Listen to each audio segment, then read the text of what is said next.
They really should ban podcast equipment, right? That's something we hear a lot of because we get tired of having the same conversations again and again and again. But what happens if we've been having the same conversation for over 50 years? We just really wasn't aware. Listen, take a look at this one. As a reporter for the Chicago Daily Defender, and as a black woman married to a black man, I become deeply aware of the effects of this new black revolution on the relationship between black man and black woman. I see it among my own friends, and I also see it in my home. But the most revealing and the most vocal statements about what the new black man expects from the new black woman came when I met with a group of young unmarried friends one Saturday afternoon. I think that what's happening in America as far as black men, black women is concerned is that there's a revolution within a revolution. We are fighting our own woman. Our woman will not allow us to emerge as black men. No.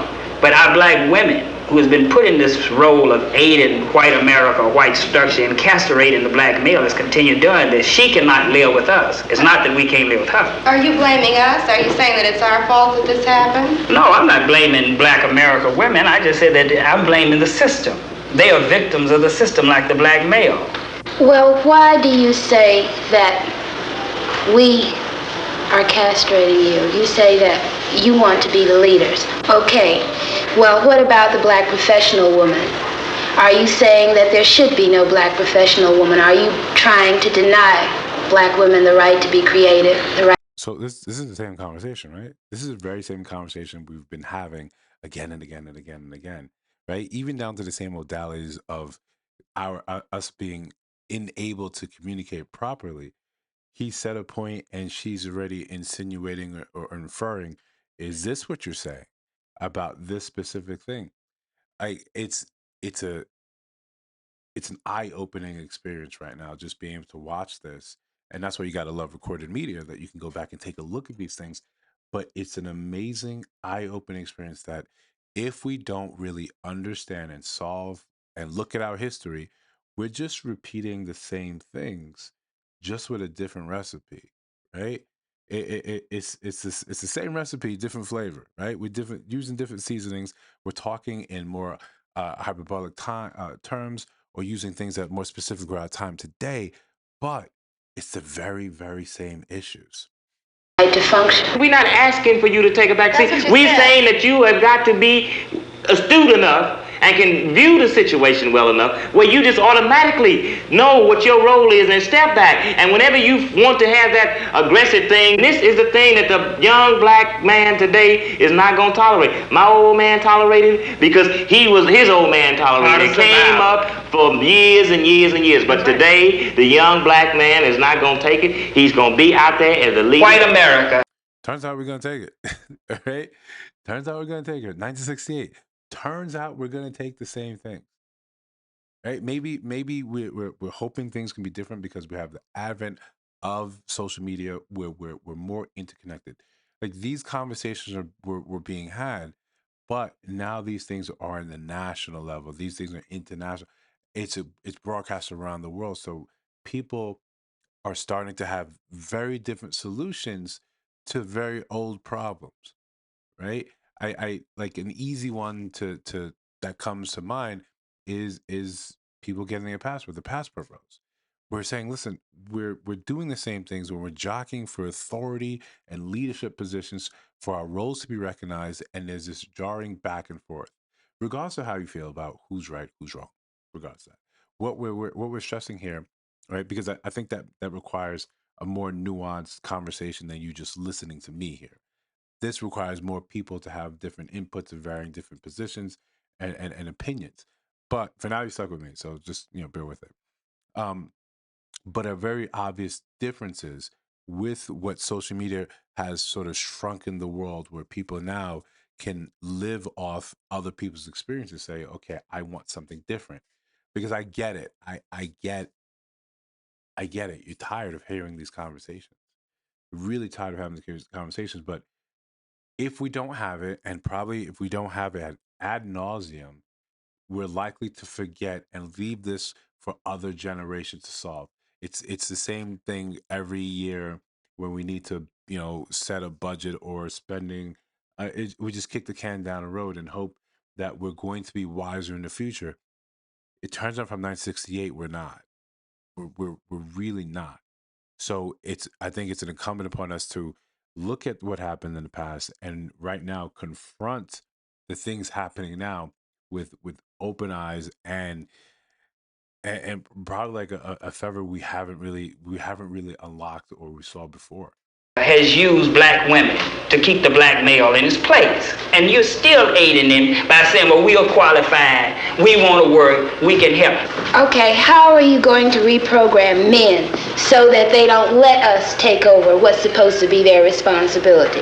And men that I have had dealings with, they are perfectly willing to sit back and let us do anything we want to. So this is the same masculine women being in masculine and being more masculine than feminine, and men being less masculine. This is women saying the same thing that they've been saying. You want a more masculine male. We thought it was a subject of too much soy in the diet, a lack of testosterone, maybe more liberal politics. But here it is, 1968, 1970. We're saying, well, women are going to expand and try to do what they want. It's men's role to come up and sort of uh, almost stand stand in the way and say put them in their place. I get why that sounds to me that sounds quite distasteful. It's the same conversation, right? Where you say, I need a man that's gonna check me. I need a man that's gonna handle me. I don't think that you have to reprogram men. I think you have to reprogram women. No, you have to reprogram the man so that he will forcefully take what belongs to him, because you know women, as long as we can get, we're gonna get, and it's part of our being. We're going to do anything to you that you let us, whether we want to or not. Right there, right? And I apologize for pausing on that picture. But this is the same conversation we've been having. The very same thing where it's almost as if the guardrails are need to be put on women, because if you allow it, they will try it, they will take it.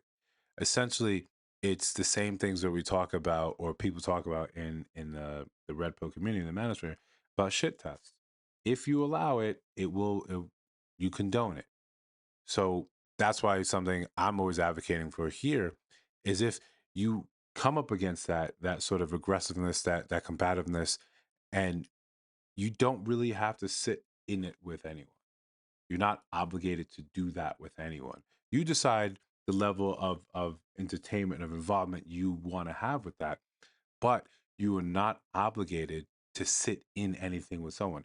Your best bet as a man, this is for men, your best bet is your best weapon is your attention, is your ability to remove yourself from a situation that no longer serves you and say, this is not good for me or my health or my outcomes.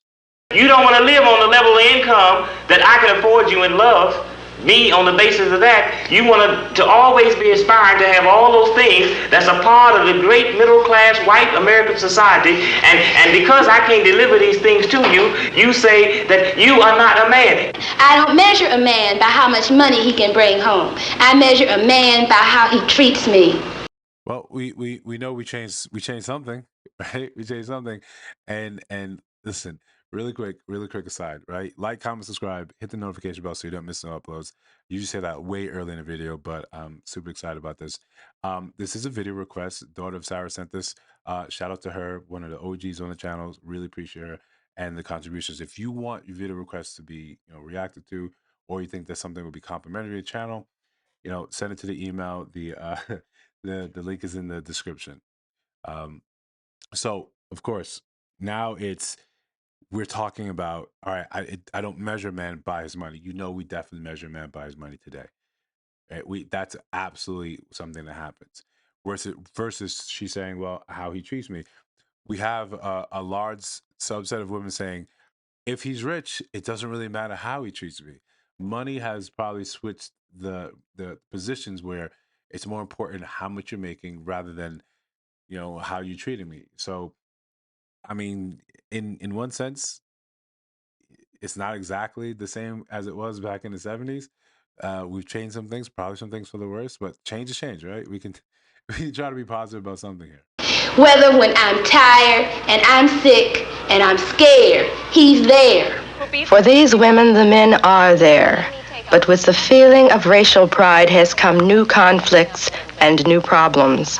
Across America, they meet to discuss what black awareness means to their families and to them as black women of today. You know, there have been a lot of myths created about the black family. We all recognize that. And one of the most pernicious myths is the myth of the black matriarch.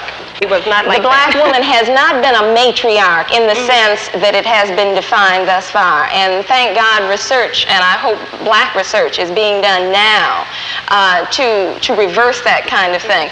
In fact, the black woman has been a woman at the head of a household, not by choice, but by necessity. And very same thing, right? Very same story. Very same story as it been as it's been for such a long time. We say we look at how the rise in the number of single mothers in in the black community, and that they're the heads of households, and not by choice but by necessity.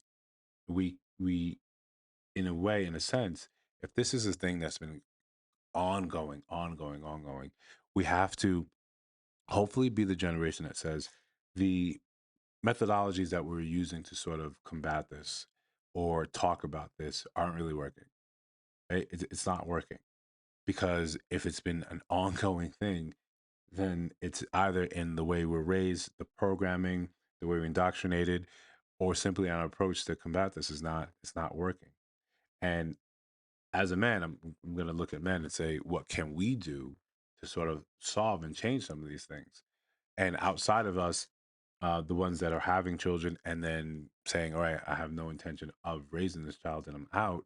And I think that has become more of an acceptable thing that happens today rather than us going back to maybe completely shaming and ostracizing men that engage that behavior. That probably needs to be the thing that we do on our part, right? Of course, the old adage of, well, women are having babies with a very small number of men, that is something that women on their own need to sort of get together and address.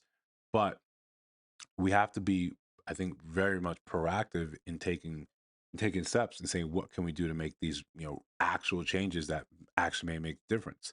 And listen, the video goes on a little longer, and I'm unfortunately it's getting a little late in the day for me.